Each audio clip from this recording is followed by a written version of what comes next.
Sweet 16 is here. We've also got NBA UFC Fight Night in Mexico. Also going to be joined by Dave Mason from BetOnline and Gianni The Greek. It is a jam-packed day. Welcome, everybody, to WagerTalk Today. This is the best sports gambling show on the planet. We're not here for hot takes, big-time hype. We're here to give you actionable info, winning strategies, and insight from handicappers who do this for a living. We have some great guests, and there is none other the best than Teddy Covers. Coming in, Teddy, and I told you this is a touch weird. I'm interviewing you.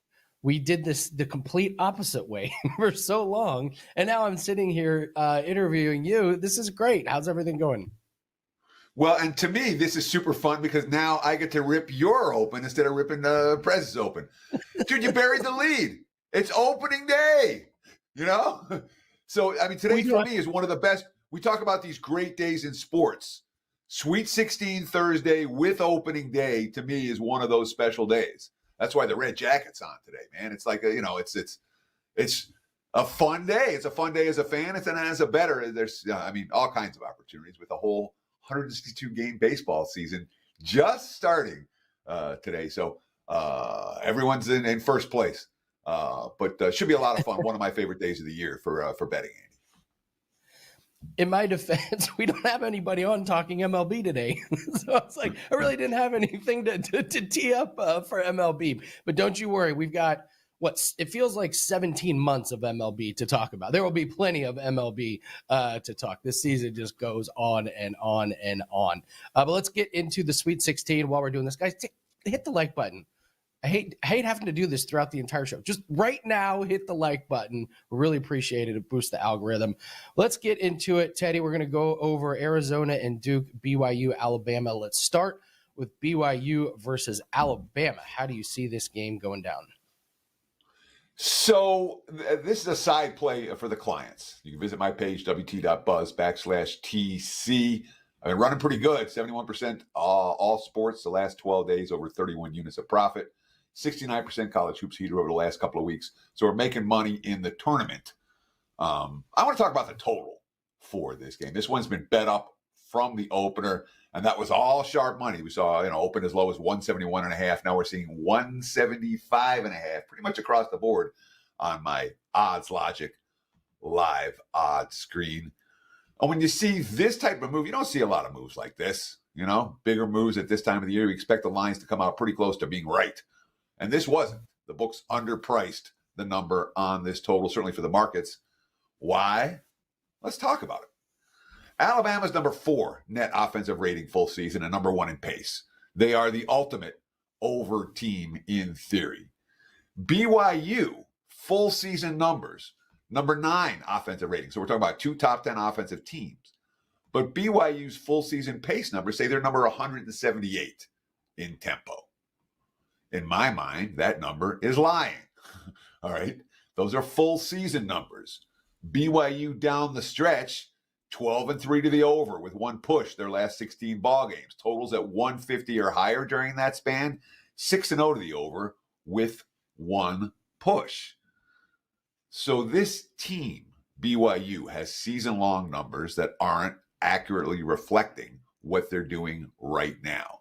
And from all indications, they're not looking to slow pace against Alabama. It's going to be run and gun all night. So I think this has the potential to be a very high-scoring affair. Loser gets to 90? Maybe. I like the over between BYU and Alabama. Do you see this year in and year out, teams kind of changing their pace as they get into the tournament? Is this something that happens to a lot of teams where they just kind of get through the regular season and now it's time to turn it on in the tournament, or is this just kind of a one-off situation with BYU's pace increasing? So BYU's pace is not just in the tournament. This has been it was about the last 10 games of the regular season where they started to run and gun, and that's when they played their best basketball. So they've continued to do it. In general, and we talk about the Sweet 16, in general, I want dogs, I want unders. I had dinner with Ralph Michaels last night, and he was talking about, again, we're not talking about crazy stats, but 58% dogs, 58% unders, over a long-term sample size. So that's the first way we're going to look in these games. This particular matchup, given BYU season-long numbers and their current form over the last 10, 15 games. That's why the money's poured in on the under, and I think that money is correct. Teddy covers one of the better days of the year for Teddy. We got opening day. We've got Sweet 16.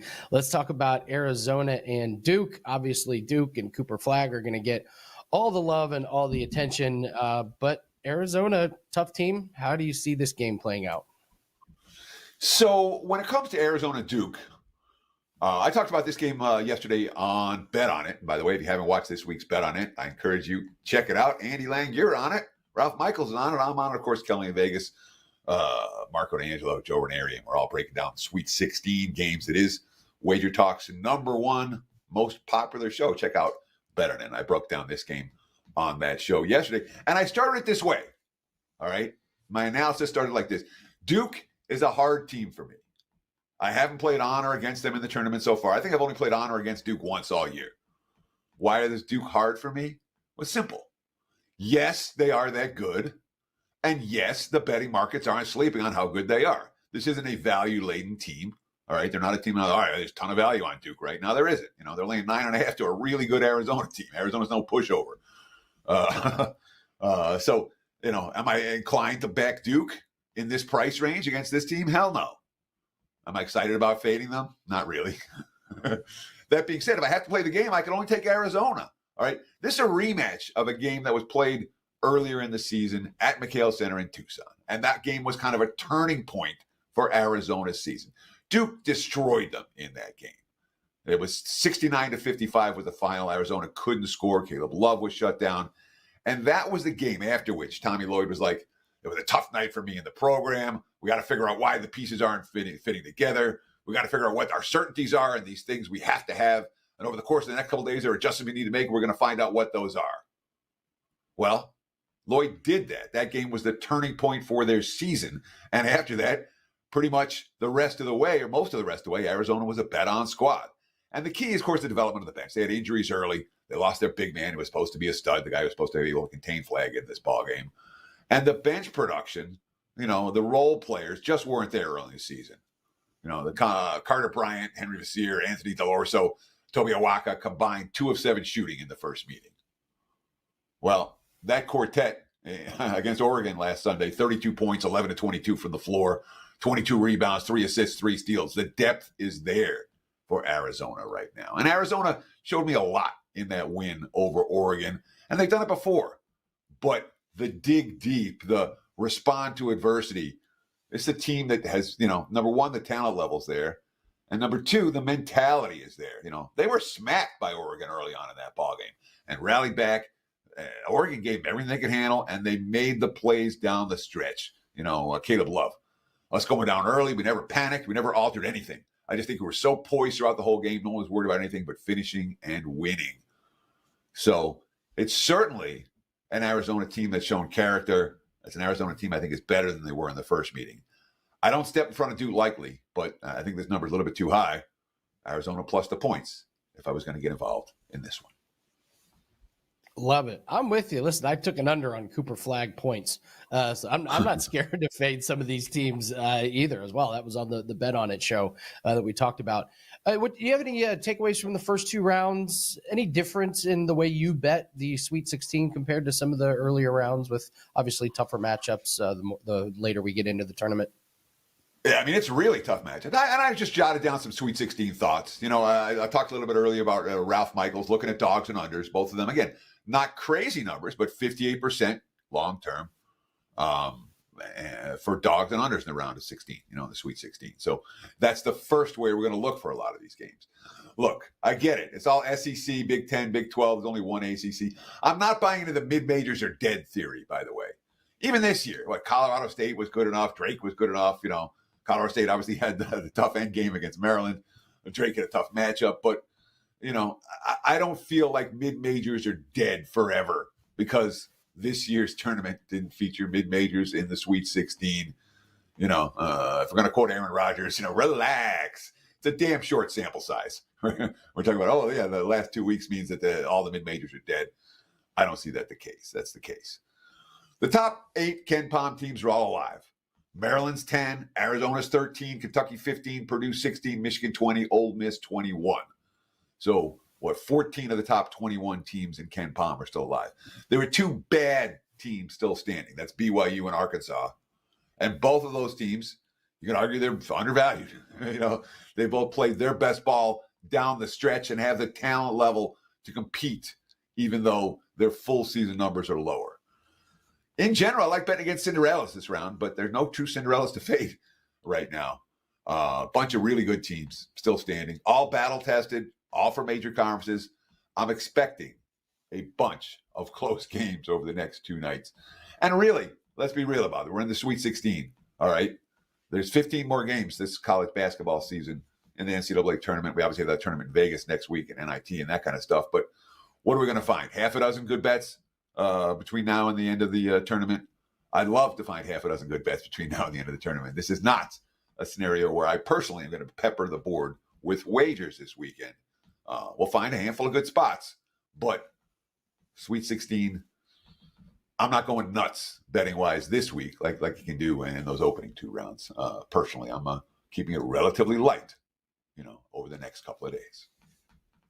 Yeah, you don't have to bet every game, guys. That's that's actual a rule, is you don't have to. But listen, Teddy, there's some rules in journalism, and one of them is when you have Teddy covers on a show on opening day, you have to zigzag and at least get a little bit of MLB talk. Are there any storylines or teams that you're really interested in to start the season? Any players? What are some thoughts to get this MLB season started?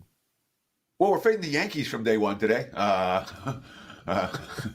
I am not high on the Bronx Bombers coming into the season on both sides of the equation.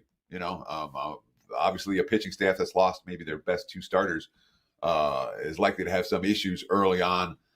But my bigger issue with the Yankees, you have Aaron Judge, and then what? They'll miss Soto this year. I got a little taste of Milwaukee and Peralta on the hill against the Yankees today. But look, baseball is a grind. Baseball is a long season. We will not make your fortune on opening day, and hopefully you will not lose a fortune on opening day. Again, if ever there's a slow and steady wins the race, a pace yourself scenario, MLB is that sport. So it's another scenario where, slow and steady wins this race. We're not going nuts today. But we're paying attention. I expect to make money in April in baseball this year, much like I did last year. Yeah, whether you're betting on the Sweet 16 or opening day in MLB, that money all spends the same. So Teddy covers, absolutely fantastic job. As always, tell everyone what you have up at WagerTalk. Yeah, we're running pretty good, guys. It's nice to come on a hot streak. That wasn't the case all that much the first month or two of 2025. That's the case right now, though. I'm on a 71% all sports run over the last, close to 2 weeks now, more than 30 units of profit. The NBA is rolling. I love the NBA at this time of year, Lang. I really do. 3-0 with the last 3, 9-2 with the last 11. The markets fall asleep on the NBA, and I like to pay attention. So we've got one play in baseball, one play in the NBA, one play in the Sweet 16. Get all three right now. Value price package on my page, wt.buzz/TC.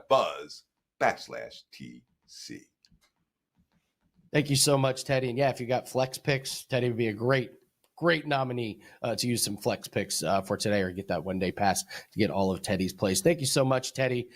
We have a baseball special that is available on WagerTalk for any handicapper. Teddy would be a fantastic person to use this on 7 days MLB pass for only $49. That's only $7 a day. It's opening day. Teddy is locked and loaded. You heard him. He is more excited about opening day, it feels like, than the NCAA tournament. So you want to get 7 quick days of MLB at a discount, go and take advantage of that. You do not need a promo code. I would highly recommend Teddy for that one. I had a pretty good day yesterday for clients as well. 3-1 all sports, 2-0 sweep in the NBA, 40-16 NBA run. Those NBA plays have just been dynamite. We do have our NBA best bet that is up as well. And we are still running our 3-month special, 30% off 3 months. Profitable in an incredible 14 out of 17 months. Like that run is, I would like to say it's unsustainable. We've been doing it for so long. I feel like it is sustainable. We're profitable in all 3 months in 2025. So jump on board. These are plays that we bet with our own money, and we're very excited to keep the train rolling. All right, let's bring in Nick Parsons. We've got a $2 play over at Sportsmemo. Nick, how are you, brother? I'm doing great. Thanks for having me up to the big show here over from Sportsmemo.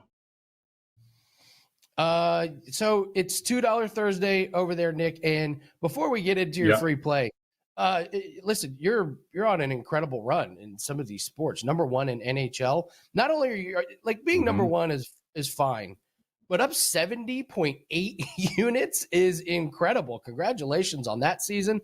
I know you're doing really well in NBA 78 and 65. And more importantly, you're on a 12-4 NCAA tournament run. And that is your $2 play today. So talk to us about college basketball. You've been seeing this sport really, really well. Yeah, I've been playing with house money in 4 different sports this season. So the NBA, NHL, college basketball, and also college football. And so with the start of baseball today, hopefully make it a 5th sport playing with house money here. But yeah, I have really caught fire in college basketball here since the conference tournament started, Andy. 12-4. A 12-4 run. And so, yeah, this $2 play is my Sweet 16 top side. You guys can head on over to Sportsmemo. If your audience hasn't been over to Sportsmemo, it's changed a bit. We're having a lot of fun over there. There's a few new cappers over there. We're putting out a lot of content as well on the Sportsmemo channel. And so, yeah, just you can check out all my different records there and check out that $2 Thursday play for sure. Yeah, it doesn't get better than a $2 play on the Sweet 16 from one of the hottest NCAA tournament handicappers around. I love your free play. I love when someone has the onions to come on and take a big double-digit standing in front of the train in the NBA. I love this. This is great. Onions. All right, let's talk the Grizzlies and the Thunder. And you ain't betting the Thunder. You're going with the Grizzlies, aren't you? Well, I mean, it would be easy just to take the Thunder, right? I mean, they just seem to cover and win every single game. They come into this one having won and covered in 7 straight. But the Grizzlies, they're huge underdogs on the road here. They play with revenge, but they're often important 140-103 win at Utah. That snapped a 3-game losing streak. I think they can bounce back here, keep it competitive. I'm not calling for an outright win or anything. But the bottom line is that the Thunder's position in the playoffs is already set. They've sewn up the top spot in the West. And the Grizzlies, they are fighting for a top 4 spot here still. They're going to be without Ja Morant. But Scottie Pippen, he's filled in good. He had a huge game against Utah there. And the Grizzlies, they're actually 11-8 when Pippen does start this year. So, as I said, Oklahoma most recently beat the Grizzlies 120-103 back on March 5th. The Thunder, they've actually won all 3 games so far this season, and this is the finale here. Overall, Oklahoma City, it averages 119.8 points per game, but the Grizzlies, they average 122.4. The difference, of course, comes on the defensive end. Oklahoma City is number 1 on the defensive end. I really like Shai. He's Canadian, just like me. But I'm a little still unconvinced of seeing the Thunder go deep into the playoffs here, or survive a 7-game series against Denver or the Lakers or the Clippers, even for that matter. Perhaps they will this year. They'll get over the hump. But yeah, this is actually a brutal stretch for the Grizzlies. After this game at Oklahoma City, they have games at home versus the Lakers, Celtics, and Warriors, followed by road games at the Heat and Pistons. So, I mean, this is a very important game, I'd have to say. And so, obviously, it's difficult to say anything negative about the Thunder. As I said, they win and cover almost every single game. But yeah, most of the money is on the Thunder here. But I'm standing in front of the train here. I think that there's enough situational factors here working in favor of Memphis. So I'm going to grab all those points, not call for the outright, but I'm expecting a closer battle here than what the spread is suggesting. Yeah, Thunder have won 14 out of 15. 9 of those 14 wins have been by 10 plus points more. And you mentioned that John Morant, I mean, this year has been the year of when is John Morant going to play? Do you feel like he's been missing so much that the team is just almost used to it by now? I feel like they made kind of like, he's not playing again, of course. No, exactly. And I mean, now getting so close to the playoffs here, they may even consider resting him. But I mean, they do need wins. But I mean, this is something that they are kind of used to, even from last year, from the suspension, et cetera. And so they actually have done well without him in the lineup. It seems, that the team rallies. It's a motivation rally point, et cetera, for the team. And so, I mean, they don't want to lose a fourth game to Oklahoma City here, but I'm sure they will. But I think they can keep it competitive with all these points. Nick Parsons is the $2 handicapper over at Sportsmemo. Nick, tell everyone your streaks again one more time, because they are very, very impressive, especially that tournament run you're on. Yeah, thanks. So the $2 play, it's on my Sweet 16 top side, guys. I'm on a 12-4 tournament run. I'm the number one capper over at Sportsmemo for the last 30 days. I'm the number 3 overall capper for 2025. I lead the NHL this season. I'm playing with house money in 4 different sports. You can check out all of those streaks on the leaderboards over at Sportsmemo. Guys, if you haven't been over to Sportsmemo, go check it out. We're having a great time over there and giving out a lot of winners. Absolutely. Great job, Nick. Good luck on that $2 play. I'll be tagging along with it as well, and continued success in the NCAA tournament. Nick Parsons over at Sportsmemo. He wasn't kidding. Sportsmemo getting some new looks, some new changes, really up in their game. And you get guys like Nick over there just cashing tickets. It helps quite a bit. So take advantage of that $2 play. Nothing better than a Sweet 16 4% $2 play over at sportsmemo.com. All right, we're bringing in Kyle Anthony. We're going to talk UFC Fight Night in Mexico. Kyle and I know a lot of the same people, but Kyle, I would say one guy that I think you and I know that is dead to us is Jordan Vucenic. Yeah. I'm done with that guy. I mean, I was a believer. I have to, I feel like this is like, I have to come out and I was a believer in him, not on Duncan at all. I still don't think Duncan is that great. But yeah, that was a killer. That was a kill. That was almost as bad as the judging, just in general. But that was bad. That was bad. For those UFC fans, we are coming up. Seriously, one of the weirdest cards in recent memory, like top to bottom. It was everything that you just didn't see coming. It came at us full force. But we got a great card. I love these Mexican cards. I think they're some of the most bettable UFC events. So let's start off with talking main event. We got Brandon Moreno and Steve Erceg. Steve Erceg I have to admit, he has one of the weirdest UFC careers of anybody. This is the guy that comes in and barely beats David Dvorak, and oops, I'm fighting for the title a couple fights later. So walk us through this main event. Tell us about Moreno and Erceg, and how do you see this fight going down? Yeah, so in the main event, we have Brandon Moreno. He's minus 250 on the comeback here. On Erceg is plus 190 now.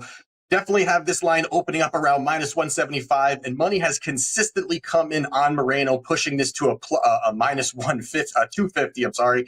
But to your point here, I mean, when you're looking really at Erceg here, I mean, he may have gotten the most undeserving title shot ever. And that was off of knocking out Matt Chanel, who, is on the Mount Rushmore of glass chins, and he knocks him out, has a spectacular knockout. And then all of a sudden he's fighting Pantoja, loses to Pantoja, and then gets knocked out by Kai Kara-France. Now, when you're looking at Erceg, he's more of a grappler. He's more of a guy who wants to get this fight to the ground, wants to utilize his high-level jiu-jitsu, his submission game, and he doesn't really have the power. And again, yes, he knocked out, Matt Chanel, who, gets knocked out by a gust of wind. But besides for that, I think that, you're looking at Moreno, who is better everywhere. And yes, that's indicated in the line here. He's going to be the better grappler. He's going to have the better striking overall. And I think what he can do in this fight is utilize his volume and pressure. And I think that's going to work very well for him, where he's looking to really utilize that cardio, weaponize it. The pace also, I think, is going to really start to wear on Erceg as this fight goes on. Plus,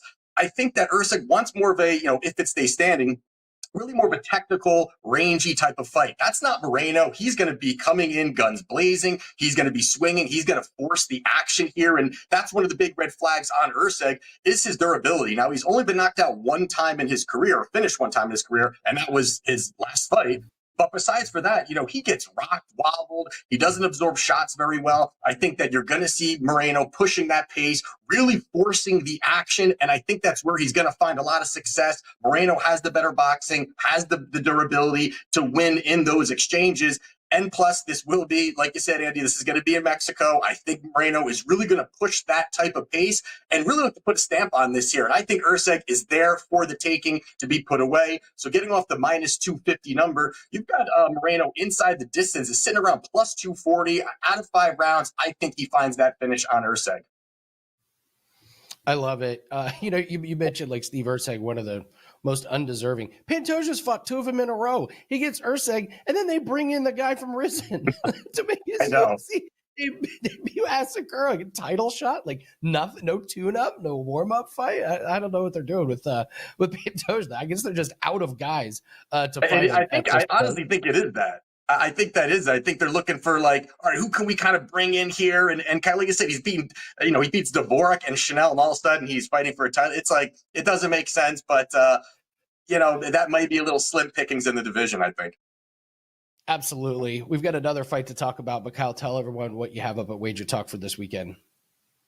Yeah, so I have a 5% best bet play or max play up for clients. That was really a sweet spot for us last year in 2024. Want to keep that going here this year.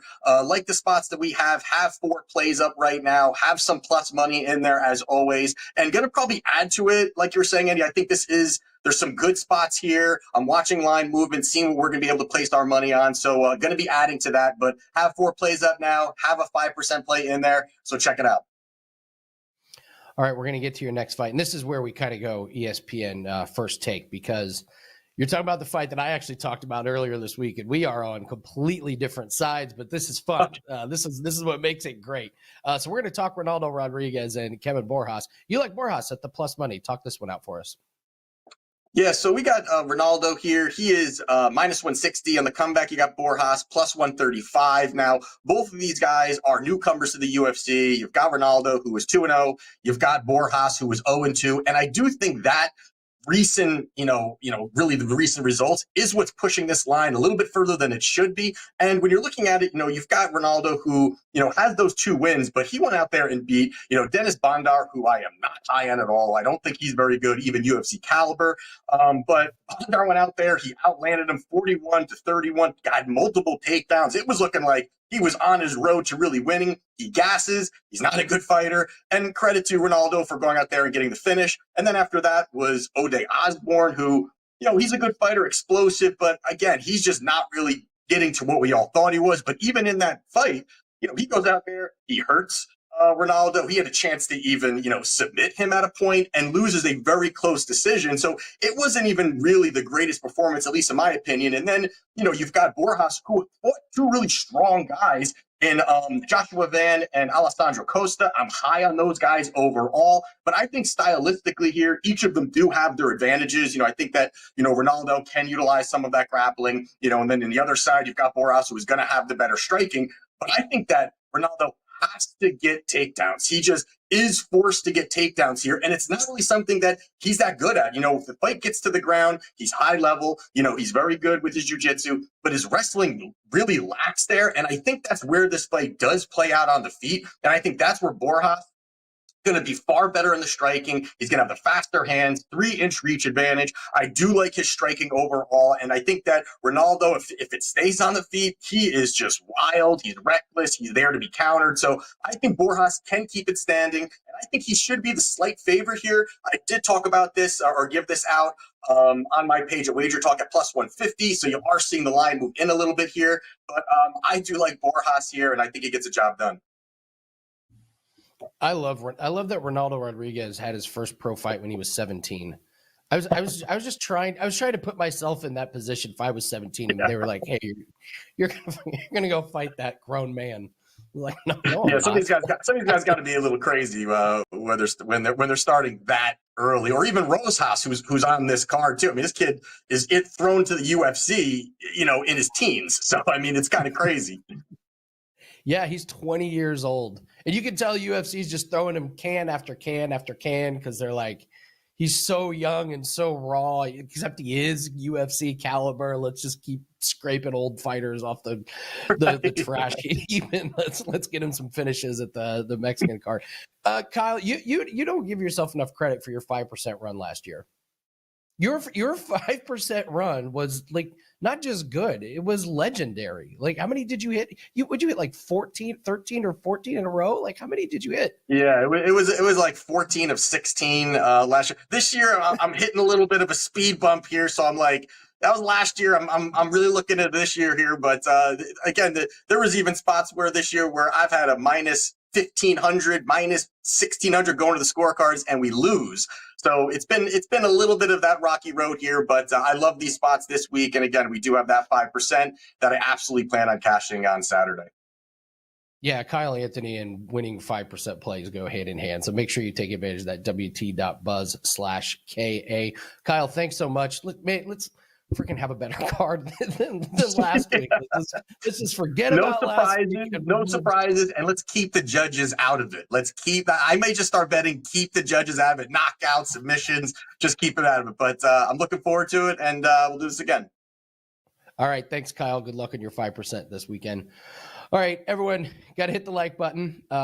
So I asked everyone to hit the like button yesterday, and then at the end of the show, I was like, we only had 4 likes. Well, I didn't know you had to refresh the screen. So I was inside. I was mad at you guys for not hitting the like button, and then I realized I was the one not doing it right. We had a great comment in the chats. So I use the word onions. And the comment is, Andy, only Bill Raftery can say onions. And I was like, okay, that's fair. I've been saying it for a long time. So I asked for suggestions, and we've got huevos, stones, and cojones. Dan, I kind of like stones as a good one. Stones is strong. I'm partial to plums. I'm partial to plums. Like down in my plums. Yeah. Okay. Yeah, I'm partial to plums. Like hard, tough. I don't like the international flair of huevos and cojones. I like to. Well, you could always go with go south of the border, go with albundigas, meatballs. But that gets a little more graphic. So you really solid. All right, let's bring in Dave Mason. But first, we've got an MLB special that is going up 7 days for only $49, only $7 a day for all of MLB plays. You don't need a promo code. You do not need to go to a certain page. This is for everybody. 7 days of MLB picks for just $49. It is opening day. Listen, I know all the attention is going to be on NCAA tournament. Great. Watch that and have fun, but take advantage of these markets that are gettable. And sometimes the best lines are when these sports open up. The books are trying to hammer in these lines, and we're certainly going to ask Dave Mason about that, but take advantage of that. No promo code needed. 7 days for $49. Do we have Dave Mason ready to rock here, Dan? I'm here. Hey, what's up, Dave? Real quick. So I just said that the books kind of hard to hammer in the opening day numbers in MLB. Is that correct? Or do you guys feel super 100% confident? Like, no, we know these baseball teams and we're ready to go. Yeah, baseball, beginning of the season is always a bit of a challenge. But, I was looking at the numbers earlier. They moved a lot, and sharps are all over the darn place. So, and as usual, the sharps are seeing the value in the dogs. But, we're still dealing dime lines, too. So, a lot of the newer books are dealing 20-cent odds on baseball, and fewer and fewer books are dealing dime lines. So that just adds to the challenge of MLB on our part. It's like you don't have as much wiggle room when you have reduced juiced MLB lines as opposed to the industry standard 20 cents. So, but it gets going. It's a long season. It's a grind. Baseball is such a grind, though, man. It's crazy, and those dime lines are making it more challenging, but our players love it. Listen, I've been a fan and a customer for a long time. I absolutely truly recommend you guys every time. Any MLB futures that you guys are a little bit worried about? I was laughing with Art DeCesar yesterday. I was like, do you just hate the Dodgers every single day? Like is that, do you just hate the Yankees and Dodgers? You're just constantly rooting against them? Yeah, usually, yeah. I mean, during the postseason, especially the Dodgers. I mean, it was every darn day. It was they were getting hammered. But from the future standpoint, it's not. There's still so much action yet to come in. So, I mean, our liabilities right now are the Giants 75-1. Lottery ticket syndrome, I call it. Dodgers plus 230, and then other teams like the Mariners and Rangers. But it's all manageable liabilities. I mean, like I said, so much more actions yet to come in. There's nothing too crazy yet. None of those liabilities are like, oh God, we better start, doing something about it kind of stuff. Let's talk about Sweet 16. What's the action coming in looking like for today's games? Yeah, man. Action is great. Money wise, 58% on BYU getting the 5, 72% on Florida. I mean, everybody's on Florida. They're the most popular futures ticket, and today the most popular bet. 72% of the cash is on Florida -6. 56% is on Duke -9.5, and 56% is on Texas Tech. As far as some sharp stuff, BYU +5.5. Maryland +7, Arkansas +6 for tonight's games. What's your favorite play? If you had to play one, it's BYU. I bet BYU. That's my play for the day. Love it. Is Duke still like the super public? I feel like Duke has been like the sharp and the public team this year. Is that true, or what's going on with Duke? Yeah, and Duke's always the public team, right? But they take sharp action too. Have we seen any today? Not really. There hasn't. Well, actually, there's two-way sharp action on that game. To tell you the truth, there's sharps are just battling each other on that one. So nothing. It's taking a lot of volume sharp wise, but like I said, it's very even, which happens. People think sharps are only betting one side always, and that's not true. Often it's that way, but occasionally you do get two-way sharp, and that's the case in that game. How's the NBA action these days? Teddy Covers was on earlier. He loves this time of year. I do too. Him and I are both running really, really hot in NBA, but I feel like wrapping up the season, it's not a topic everyone talks about. How's your NBA action looking these days? Yeah, I mean, it goes down during March Madness. That the hardcore guys are going to be there. You and Teddy Covers are going to be there. It doesn't matter, right? But more the the guys that are kind of recreational, they're putting all their action on March Madness now. That's taking the focus. Plus the end of the season, with teams lined up there, a lot of teams doesn't matter anymore. And, some teams are locking up their seeds or whatever. So the NBA action does pull back a little bit during March Madness. That being said, the Sharps don't stop betting. They got the Wizards +13.5, and the Magic -7. And, we're a few weeks out for the NBA playoffs. That's when the action turns up the heat again. March Madness is out of the way, and NBA starts to the playoffs. So the action doubles, triples, quintuples, whatever during the playoffs. Who do you like in the NBA? No one. No, I don't know. You took tonight's games. I have no idea. To win it all, shoot. I'm not sure. Oklahoma City. I'm not sure, to tell you the truth. I really don't have any concrete plays. Admittedly, I don't follow NBA as much as I used to. I'm a much more of a college basketball guy when it comes to basketball, so I don't want to tip anybody NBA once the playoffs start. My Sixers are horrible, so I'm still a fan too. Even though this is business and paying attention to sports, I'm still a fan too. And my Sixers, oh my God, I don't know what's going on there. We're in a ditch. So unfortunately, I don't watch as much as I should once my team's out of it as well.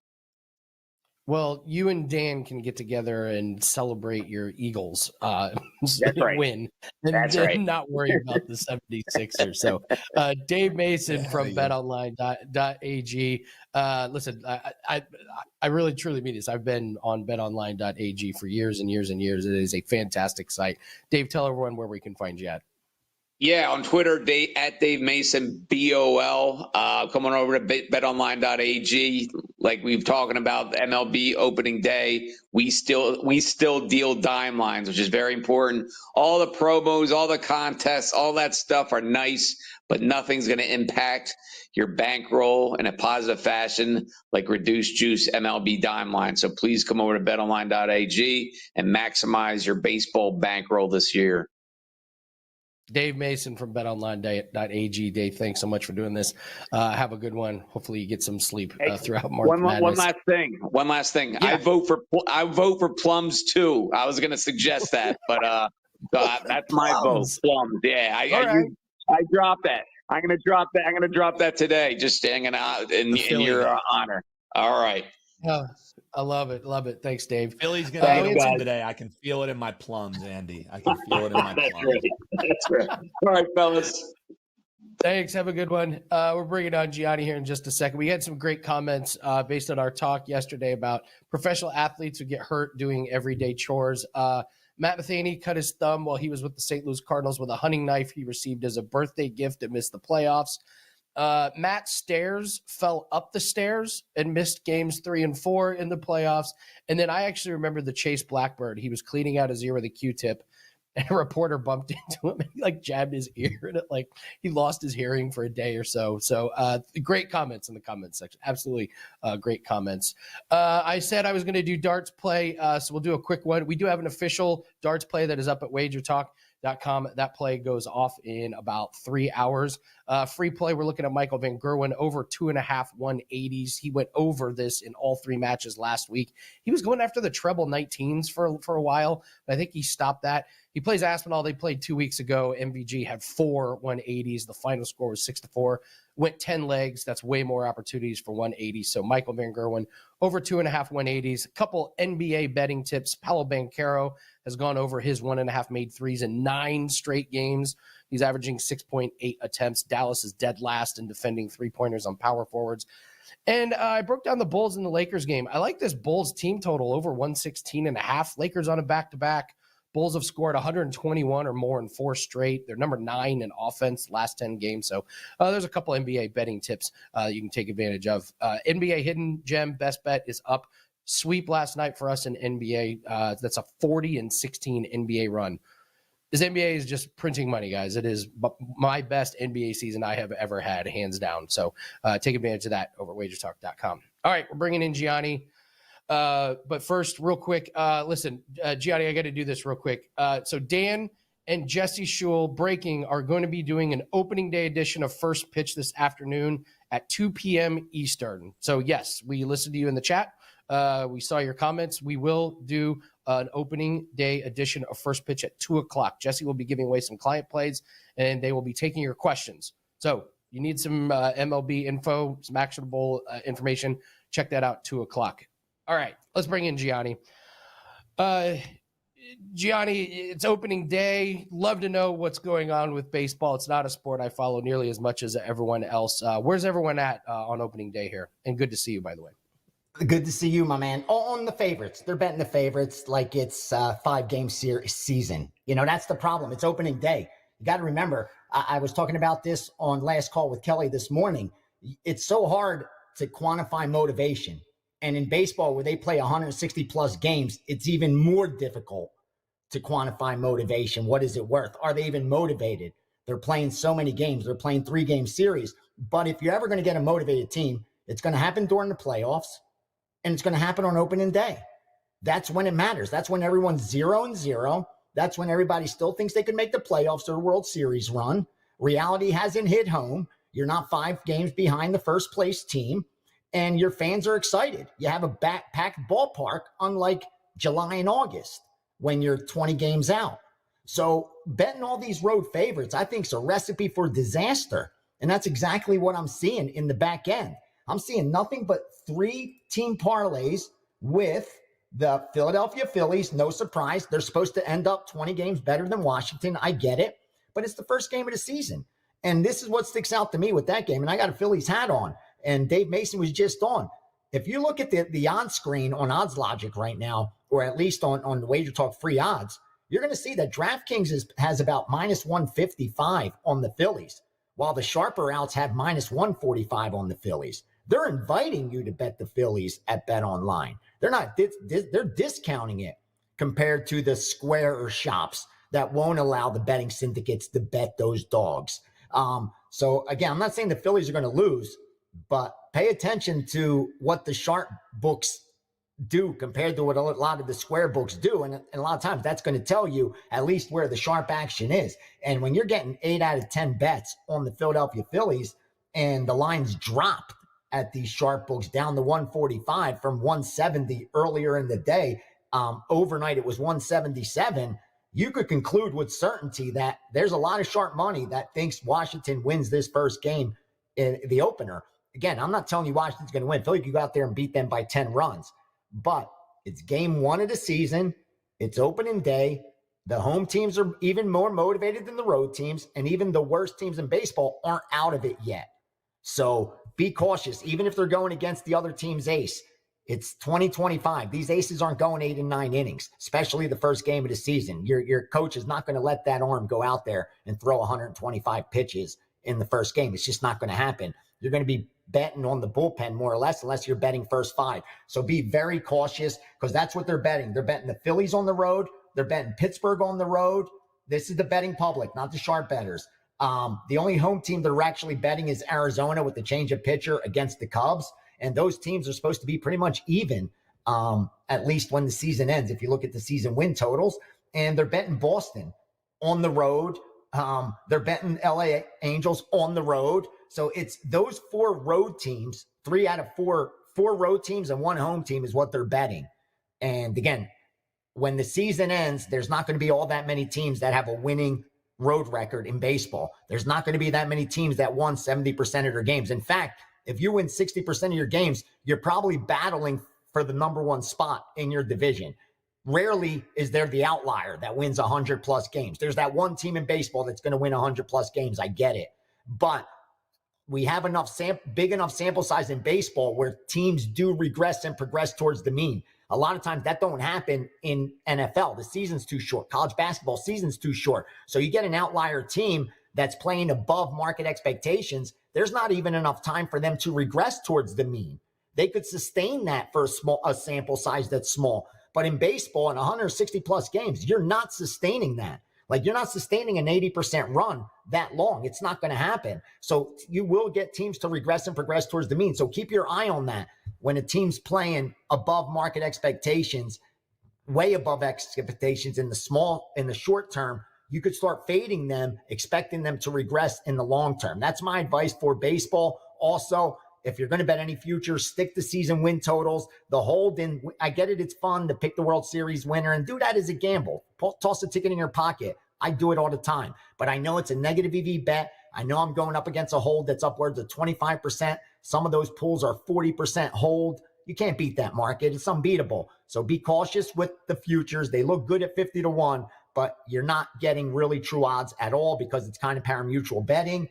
And don't be afraid to bet dogs in baseball. Again, you'll see halfway through the season, we get to the All-Star break, that there's so many instances where the 5th place team in the division is more profitable than the 1st place team.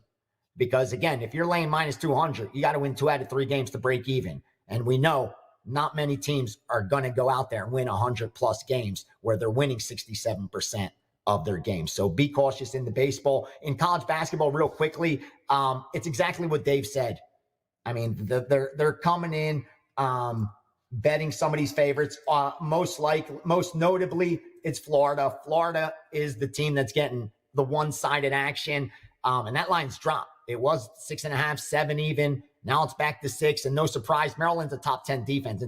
In fact, some of the guys I respect most have them a top 5 defense in college basketball. So if that defense shows up, they should be able to keep it close. Not saying Florida can't get past them, but there's a reason they're the lowest favorite as a number one.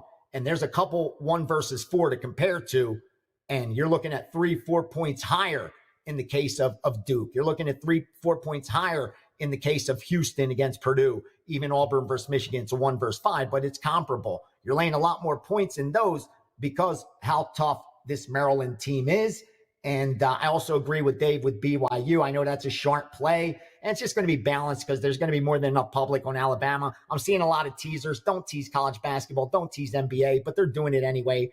They're doing it anyway, Andy. They're instead of money line parlays with these teams, they're just teasing them. They're teasing down the favorites. They're teasing down Duke. They're teasing Alabama. Here's what they're thinking. Okay, all Alabama and Florida have to do is win the game. And even better, I could just time into tomorrow with Houston, more or less just has to win the game.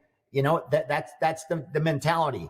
But teaser bets are just so bad. It's bad enough when you're expected to score 140, 150 points. There are times those 5 points, 4 points are going to help you. But in the long term, that's as negative EV as you're going to get. Points don't matter when you're expected 150 points to be scored. They're not as important. Every half point don't matter as much. It's different if you have an NFL total of 33.5. Sure, every point matters so much because you're not expected to score a lot. But when you're expected to score 150 plus games, which is the average in tonight's totals, how's that going to help you? It just won't. Yeah. Well, I mean, Gianni, listen, the favorites always win in the NCAA tournament. So, you know, it's full-proof and it's said and done. Full-proof plan to money line parlay and tease well all for them in the past. Why won't it continue? Yeah, if it ain't broke. Absolutely. Gianni, Steam Room is free tomorrow at 2 p.m. Eastern, correct? Yes, sir. Opening it up for March Madness. That's why I want to do it before the Sweet 16s game tip off. That way I could cover what's going on Friday night. We'll already have Saturday's matchups for the Elite Eight, and we could get ahead and talk a little bit about MMA. And of course, there'll be Major League Baseball day games, afternoon, night games. So I didn't want to do it on Saturday where there's just so much going on. And I know the bettors, they're like me. They want to watch the fights. They want to watch the games. They don't want to be listening to me talking for an hour and a half or 2 hours. But we'll be in there. We'll review year-to-date results. We'll review our blueprint on bet sizing.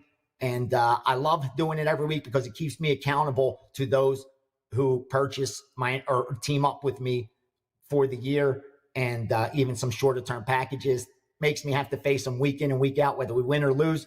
You got to go in there. You got to, face them. And I love doing that. Keeps me accountable. I have so much respect for doing that. Yeah, it's great when you have a huge winning week, but it takes plums to face the music when you're coming off of I had the worst baseball season last year, Andy, the worst ever that I had at WagerTalk. Like, not to brag, but baseball's been profitable for me. I've had one losing year since 2020. That was last year. I finished number one in profit in 2 of the last 4 years. But last year was horrific. And it was the summer, beautiful. You want to lay out. It's Vegas. It's warm, swimming pools. And I had to go in there and face these guys while getting buried. But it was such a humbling experience. And really helped me explain to bettors why I'm still able to do this 20 years later, because I finally learned how to manage my risk and realized that that's going to happen. And even during your most profitable years, I'm sure, you have a great run going. I'm sure someone could cherry pick a sample size that makes it look NFL. like you're throwing darts that you don't even know. Like, is this guy even watch sports? It just happens. It's if you're betting it's just impossible for it not to happen. So the Steam Room allows me to prepare them for that. Because, dude, if you want on the internet, everybody's talking about, just follow my shit. You'll be driving a Rolls Royce 2 in 3 weeks. You know what I mean? Here, check out my watch. I got that sports betting. You could get one too. Just bet my shit for 1 week. And it's nonsense. We all know that. It's just not going to happen. Yeah. So it helps me prepare the guys to go and avoid the pitfalls that I've faced throughout my betting career, and brush those demons off our shoulders that no matter how seasoned you are, we all face them every day. Don't chase, don't overbet, don't take a bad number, all the stuff we know what to do. But when you're losing, or sometimes even running real hot, your ego gets to you. And that's why I always try to level down, say I'm never as good as I look or never as bad as I look in any short-term period. Hopefully you're somewhere there in between and finish on the positive side. Absolutely, Johnny. I know you're going to bounce back and have a great MLB season. Tell everyone what you have up now. Remember, the Steam Room is free tomorrow. Yes, what do you have up today for clients over at WagerTalk? I got a Major League Baseball package in there, 3-pack with 4% play. I really like this one. It's a nice dog. Also have my fifth 5% in college basketball the entire 2024-2025 season. I'm 3-1 going into this play tonight. Excited about it. Already have a final package, for Friday's Sweet 16 with 4% or more in there. And of course, we got MMA on Saturday with the UFC. I got 2 4% that we talked about yesterday and fired 2 more 3% last night. So a lot of action over the next couple of days, man. And I wish you and your subscribers, your supporters, all the best of luck too. I hope you do some damage and win some money. Appreciate it, Gianni. Thanks so much. We're going to do this again tomorrow. All right, we're up against it, guys. Don't forget, flex picks are available at the website. Teddy be a great nominee today, as well as Gianni. You heard all the plays that he has. Guys, hit the like button. We are done for today on Thursday. And listen, Gianni gave us some great gems. Be careful with those road favorites. Be careful with those money line parlays and those teasers. The best way to make money is to not lose it. Let's protect those bankrolls. Let's come back tomorrow with our bankrolls a little bit thicker than they are today. Good luck on your bets, and we will see everyone later.